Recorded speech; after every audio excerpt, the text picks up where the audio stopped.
दोस्तों, बिहार चुनाव के पहले चरण की वोटिंग से ठीक पहले जो राहुल गांधी ने खुलासा किया उस पर शायद बीजेपी उतनी बेचैन भी ना होती। मसला चूंकि हरियाणा से जुड़ा हुआ है। अब कैसे इन तमाम बिहार के वोटर्स को हरियाणा वाले खुलासे पर पूरी तरह से गुमराह कर देना, ये वो अच्छी तरह से जानते हैं।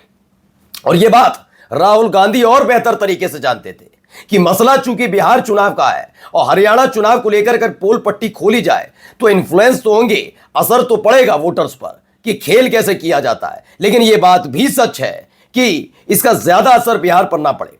इसीलिए उसी बीच कार्यक्रम में यानी प्रेस कॉन्फ्रेंस के दौरान राहुल गांधी ने कुछ ऐसा किया है जिसने बीजेपी को खास तौर पर बेचैन किया। वोटिंग से 24 घंटे पहले, जी हां, इतना भी वक्त नहीं दिया राहुल गांधी ने कि बिहार चुनाव को लेकर कोई नई रणनीति तैयार की जा सके। मसला आज हरियाणा चुनाव के बाद धांधली का नहीं है, बल्कि उच्च स्टेज पर, जिस स्टेज पर खड़े होकर राहुल गांधी हरियाणा में हुई धांधली का दावा करते हुए हाइड्रोजन बम फोड़ रहे थे, उन्होंने वाकई बहुत हालत खराब कर दी है बीजेपी की। क्योंकि कुछ ऐसा हुआ जिसका सीधा संबंध बिहार के चुनाव से है।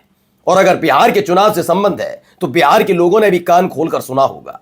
वही लोग जो वोटर अधिकार यात्रा में दिल खोलकर राहुल गांधी और तेजस्वी यादव की यात्रा में शामिल हो रहे थे। आज मैं वही दिखाने जा रहा हूं। मसला हरियाणा चुनाव से निकलकर बिहार चुनाव तक कैसे आया, कौन वो लोग मंच पर आ गए जिन लोगों ने बिहार चुनाव में हुए खेला की एक एक तस्वीर सबके सामने रख दी। नमस्कार, मैं हूं प्राज्वल गौतम और आप देख रहे हैं नेशन 360। सबसे पहले एक बयान आपको सुनाने जा रहा हूं। यह बयान उसी स्टेज से निकला है जिस स्टेज पर ब्राजीलियन मॉडल का खुलासा हुआ। उसने 22 वोट कास्ट किए 10 बूथों पर।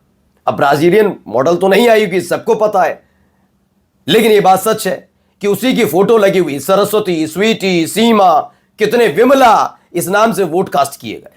और इस तरीके से मात्र 25,000, तकरीबन 800 वोट, सिर्फ इतने वोटों, 22,000, माफी चाहूंगा, 22,800 वोटों से सत्ता में आते आते रह गई कांग्रेस पार्टी। जबकि 25 लाख फर्जी वोटों का, धांधली का यह दावा भी कर दिया गया राहुल गांधी की तरफ से, वो अलग है। लेकिन आज मैं बिहार चुनाव से जुड़े एक बड़े खुलासे की बात कर रहा हूं। यह हाइड्रोजन बम नहीं तो और क्या है, खुद बताइएगा। सबसे पहले सुन लीजिए क्या कह रहा है, सुनिए।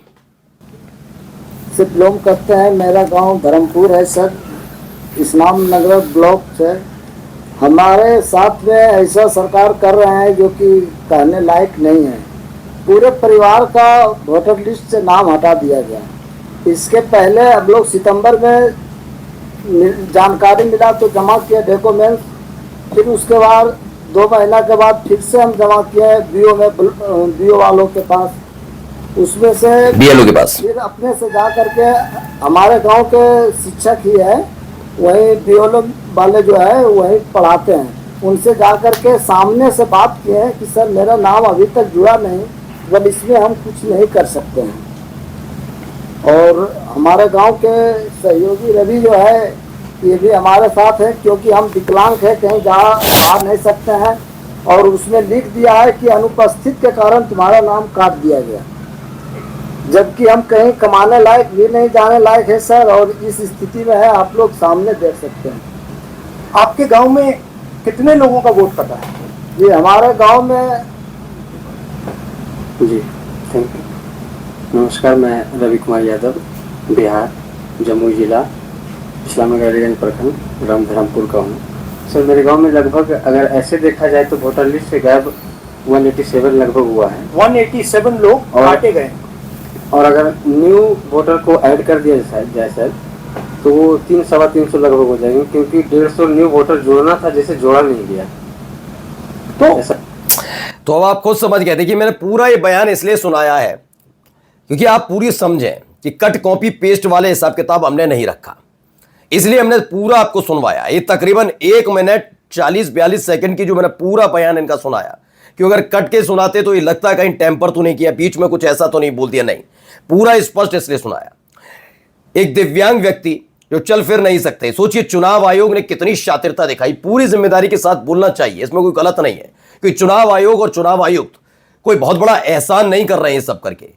हमारा यह अधिकार है वोट देना, लेकिन जब वही अधिकार को छीनने का काम किसी संवैधानिक संस्था और उसके प्रमुख की तरफ से किया जाए और उस पर वो राजेश खन्ना के डायलॉग सुनाने आ जाए, तो समझ लीजिए वो इंसान अपनी जिम्मेदारी कैसे निभा रहा है। ये पूछने का क्या, क्योंकि अगर वो चुनाव आयुक्त है भी तो वो राजा नहीं हो गए, वो आज भी हमारे नौकर हैं। जी हां, सरकारी नौकरी करते हैं, हम जैसे टैक्स पेयर के पैसे पर उनकी सैलरी, उनकी गाड़ी, उनका बंगला, उनका दफ्तर चलता है। ठीक है, तो बहुत एहसान नहीं कर रहे हैं ज्ञानेश कुमार, हमें उनके ज्ञान की जरूरत नहीं। अब आप खुद सोचिए क्या हो रहा है यहां पर। 187 लोग तो वो हैं जो पुराने हैं, जो नए हैं उनको मिलाकर तकरीबन 350 हो जाएंगे। मैं नहीं कह रहा हूं, बिहार के लोग कह रहे हैं। लोग कह रहे हैं ना, हरियाणा जैसी ही राहुल गांधी की प्रेस कॉन्फ्रेंस आई, ओहो हरियाणा बता रहे हैं, अब क्या फर्क पड़ता है? फर्क पड़ता है भाई, क्योंकि ये बिहार की जनता जिसे इन लोगों ने गुमराह करने की कोशिश की वो जाग चुकी है। ये हिंदुओं को जगाने आए थे ना, कहते थे हिंदू जाग जाओ जाग जाओ जाग जाओ। पूरा हिंदू जाग गया, तो समझ गया कि कैसे वोट काटे जाते हैं, क्योंकि आप इनके वोटर नहीं है। किसके वोटर हैं? आप आरजेडी को वोट कास्ट कर देंगे, आप कर देंगे कांग्रेस को वोट कास्ट, तो आप इनके वोटर नहीं, तो वोट आसानी से कट रहे हैं। अगर ऐसा नहीं है तो क्यों ऐसा हुआ, ये बता पाएंगे?